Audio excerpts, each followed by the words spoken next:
நன்றாக குருவாழ்க குருவே துணை. இந்த கையில் காப்பு கட்டுறதை பற்றி நான் சொல்கிறேன். இந்த காப்பு கட்டுறதுங்கிறது கையில் கயிறு கட்டுறோம் இல்லையா? இப்போ பாருங்கள், சஷ்டிக்கு நான் கட்டியிருந்தேன் காப்பு, இப்போ அது இல்லை. இதை காப்புன்னு சொல்கிறோம், சமஸ்கிருதத்தில் இதை ரக்ஷன்னு சொல்கிறோம். இது இன்னொரு விஷயம் இருக்குது, இந்த கயரில் முடிக்கயர்னு ஒன்று இருக்குது. காப்பு வேறு, ரக்ஷ வேறு, முடிக்கயிறு வேறு.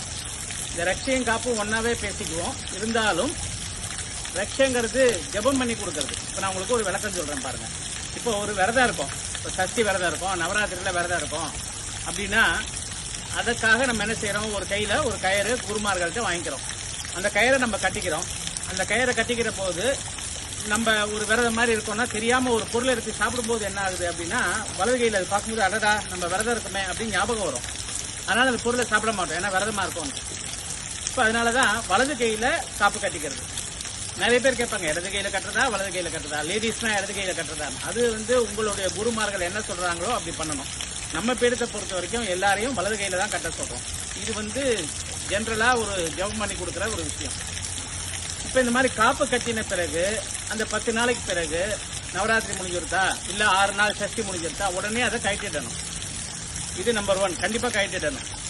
சரி, அந்த சஷ்டி பூஜையில் உங்களுக்கு ஜபம் பண்ணி ஒரு ரக்ஷை நாங்கள் கொடுக்குறோம் அப்படின்னா அதை நீங்கள் கட்டிக்கலாம்.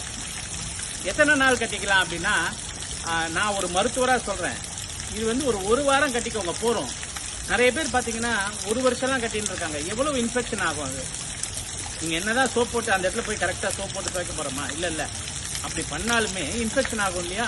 ஸோ அதனால் பெட்டர் நீங்கள் ஒரு 1 வீக், மேக்ஸ் ஆஃப் 10 டேஸ்க்கு மேலே அது யூஸ் பண்ணாதீங்க. இது என்னுடைய அறிவுரை, என்னுடைய சீடர்களுக்கான அறிவுரை. நான் அதான் சொல்லி தருவேன்.